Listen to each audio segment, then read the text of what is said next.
Hello friends, कैसे हैं आप सब लोग। आज हम करेंगे final accounts of partnership. Partnership के फाइनल अकाउंट भी सेम वैसे ही बनेंगे जैसे सोल प्रोप्राइटरशिप के फाइनल अकाउंट बनते थे। बस डिफरेंस सिर्फ इतना ही है कि जो सोल प्रोप्राइटरशिप के फाइनल अकाउंट बनते थे उनमें सिर्फ 3 अकाउंट बनते थे, trading account, profit and loss account and balance sheet. But जो पार्टनरशिप के फाइनल अकाउंट है उसमें इन तीनों के अलावा एक और अकाउंट बनता है जिसको profit and loss appropriation account कहते हैं। जो profit and loss appropriation account है उसका पर्पस ये है कि जो भी बिजनेस का प्रॉफिट एंड लॉस है उसको पार्टनर्स के बीच में डिस्ट्रीब्यूट करना है, उनकी जो प्रॉफिट शेयरिंग रेशियो होगी उसमें। जो trading account and profit and loss account है वो सेम वैसे ही बनेगा जैसा हम सोल प्रोप्राइटरशिप के फाइनल अकाउंट में बनाते थे।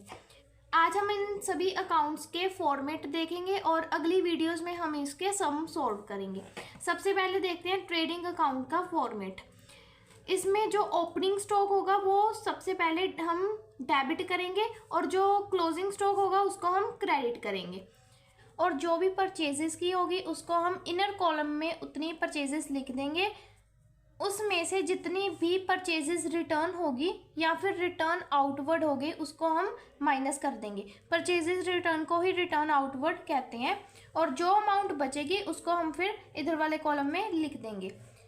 और जो भी सेल्स होगी उसको हम क्रेडिट साइड में लिखेंगे इनर कॉलम में, और उसमें से सेल्स रिटर्न या फिर जो रिटर्न इनवर्ड है उसको हम माइनस कर देंगे। और जो अमाउंट हमारे पास आएगी उसको हम इधर लिख देंगे। जो भी हमारे डायरेक्ट एक्सपेंस होंगे उन सभी को हम डेबिट साइड लिखेंगे। डायरेक्ट एक्सपेंस जैसे हो गया wages and salaries, power and fuel, carriage inward, freight inward, factory expense etcetera, ये सभी जो है हमारे डायरेक्ट एक्सपेंस है। डायरेक्ट एक्सपेंस कहते किसे हैं? गुड्स को प्रोड्यूस करने में या फिर गुड्स को मैन्युफैक्चरर की प्लेस से गोडाउन तक पहुंचाने तक जितने भी एक्सपेंसेस आते हैं वो सभी डायरेक्ट एक्सपेंस होते हैं। अगर लिखा होगा वेजेस एंड सैलरीज तो हम इसे ट्रेडिंग अकाउंट में लिखेंगे। बट अगर उसमें लिखा होगा सैलरीज एंड वेजेस, पहले सैलरीज लिखा होगा और फिर वेजेस लिखा होगा, तो उसको हम फिर प्रॉफिट एंड लॉस की डेबिट साइड में डालेंगे। और अगर अकेला वेजेस लिखा होगा तो तब भी उसे ट्रेडिंग अकाउंट में डालेंगे। इसके बाद अगर क्रेडिट कॉलम का टोटल जो है वो ज़्यादा होगा और डेबिट कॉलम का टोटल कम होगा तो जो हमारी बैलेंसिंग फिगर है वो ग्रॉस प्रॉफिट आ जाएगी। और अगर डेबिट साइड ज़्यादा होगी क्रेडिट साइड कम होगी तो हमारी जो बैलेंसिंग फिगर है वो ग्रॉस लॉस हो जाएगा। तो ये जो भी ग्रॉस प्रॉफिट आया या ग्रॉस लॉस आया उसको हम प्रॉफिट एंड लॉस में ट्रांसफ़र कर देंगे। ट्रेडिंग अकाउंट के बाद बनता है हमारा प्रॉफिट एंड लॉस अकाउंट। तो ये हमारा प्रॉफिट एंड लॉस अकाउंट का फॉर्मेट। अगर ट्रेडिंग अकाउंट में ग्रॉस लॉस आया होगा तो वो प्रॉफिट एंड लॉस की डेबिट साइड में लिखेंगे, और अगर ट्रेडिंग अकाउंट में ग्रॉस प्रॉफिट आया होगा तो वो प्रॉफिट एंड लॉस की क्रेडिट साइड में लिखेंगे। इसके अलावा जितने भी इनडायरेक्ट एक्सपेंसेस है वो सभी जो है डेबिट साइड में लिखेंगे।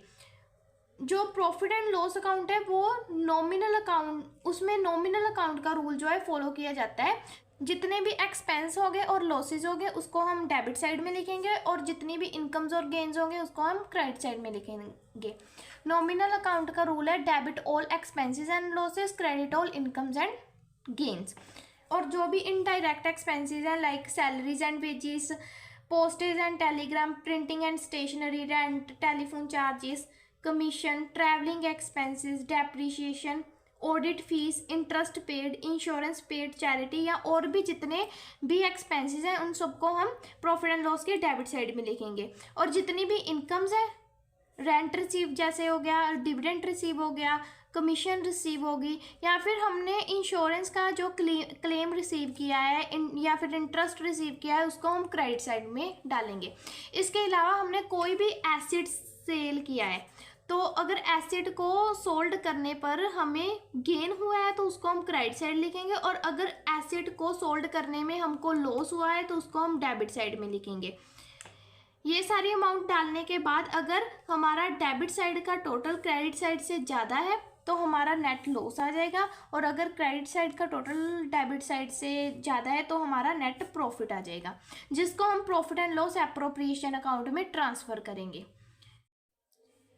हमें जो प्रॉफिट एंड लॉस अकाउंट में प्रॉफिट हुआ होगा उसको हम profit and loss appropriation account की क्रेडिट साइड में ट्रांसफ़र कर देंगे, और अगर हमें प्रॉफिट एंड लॉस अकाउंट में लॉस हुआ होगा, नेट लॉस हुआ होगा, तो उसको हम प्रॉफिट एंड लॉस एप्रोप्रिएशन के डेबिट साइड में ट्रांसफ़र कर देंगे। इसके अलावा जो भी पार्टनर को कैपिटल के ऊपर इंटरेस्ट मिलता है उसको हम डेबिट करेंगे। फॉर एग्जांपल एक बिजनेस है, उसमें 2 पार्टनर्स हैं एक्स एंड वाई, तो एक्स को जितना इंटरेस्ट मिला कैपिटल पर लेंगे और वाई को जितनी कैपिटल के ऊपर इंटरेस्ट मिला उसका टोटल भी हम इनर कॉलम में लिख देंगे, और जो भी हमारे पास अमाउंट आई उसको हम बाहर वाले कॉलम में लिख देंगे। अगर पार्टनर ने बिजनेस में से कुछ ड्राइंग्स किया है तो उस पर जो इंटरेस्ट चार्ज किया जाएगा उसको हम क्रेडिट कर देंगे, इंटरेस्ट ऑन ड्राइंग्स। एक्स की ड्राइंग्स के ऊपर जितना इंटरेस्ट चार्ज किया और वाई की ड्राइंग्स के ऊपर जितना इंटरेस्ट चार्ज किया उनका टोटल जो है हम क्रेडिट साइड लिख देंगे। इसके अलावा जो भी पार्टनर्स की सैलरीज है और कमीशन है उसको हम डेबिट साइड लिखेंगे, और कोई भी अगर रिजर्व भी क्रिएट किया है तो उसको भी हम प्रॉफिट एंड लॉस एप्रोप्रिएशन की डेबिट साइड में लिखेंगे। इतने अमाउंट्स लिखने के बाद अगर क्रेडिट साइड का टोटल ज़्यादा है और डेबिट का कम है तो हमारा प्रॉफिट आ जाएगा, और अगर डेबिट का टोटल ज़्यादा है क्रेडिट से तो हमारा लॉस आ जाएगा। और जो भी प्रॉफिट लॉस आया उसको हम जो पार्टनर्स हैं उनमें डिस्ट्रीब्यूट कर देंगे, उनकी जो प्रॉफिट शेयरिंग रेशियो है उसमें। तो profit and loss appropriation account बनाने के बाद नेक्स्ट हम बनाएंगे बैलेंस शीट।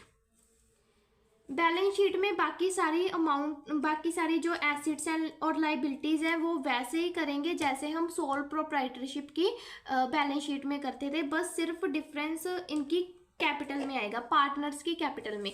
जो हमारा सोल प्रोप्राइटर की बैलेंस शीट बनती थी उसमें हम सीधा ऐसे लिख देते थे कि जितनी भी बिजनेस की कैपिटल है उसमें नेट प्रॉफिट प्लस किया, और अगर नेट लॉस हुआ तो उसको माइनस किया, जो भी ड्राइंग्स है उसको भी माइनस कर देते थे और उनका टोटल हम लिख देते थे। बट जो हमारा पार्टनरशिप के फाइनल अकाउंट होते हैं उसमें कितने पार्टनर, 2 या 2 से ज़्यादा पार्टनर्स हो सकते हैं, तो उनका हम तो उन पार्टनर्स की जो भी ड्राइंग्स होगी, जो भी उनका इंटरेस्ट होगा या नेट प्रॉफिट होगा उनका अलग अलग लिखेंगे। जैसे हमारे बिजनेस में 2 पार्टनर हैं एक्स एंड वाई, तो हम एक्स की कैपिटल में एक्स के साथ रिलेटेड ट्रांजैक्शन ही करेंगे। एक्स को जितनी उसकी कैपिटल के ऊपर इंटरेस्ट मिला है और जो इसको नेट प्रॉफिट हुआ है उसको हम उसकी कैपिटल में प्लस कर देंगे, और उसकी जितनी भी ड्राइंग्स हैं या इंटरेस्ट ऑन ड्राइंग्स हैं या उसको नेट लॉस अगर हुआ है तो उसको हम माइनस कर, जितनी अमाउंट आएगी उसको फिर हम बाहर वाले कॉलम में लिख देंगे। इसी तरह वाई की कैपिटल में भी वाई के साथ रिलेटेड जितनी भी ट्रांजैक्शंस हुई हैं उसको लिख देंगे, और जो अमाउंट आएगी उसको बाहर वाले कॉलम में लिख देंगे। इसके अलावा जितने भी एसेट्स हैं उनको इधर लिखेंगे और जितनी लाइबिलिटीज़ हैं उनको लेफ्ट साइड लिखेंगे। तो ये थे हमारे पार्टनरशिप में जब हम फाइनल अकाउंट बनाते हैं तो उसमें जितने भी अकाउंट बनते हैं उन सभी के फॉर्मेट। अगली वीडियो में हम इसी के सम्स करेंगे। Thank you.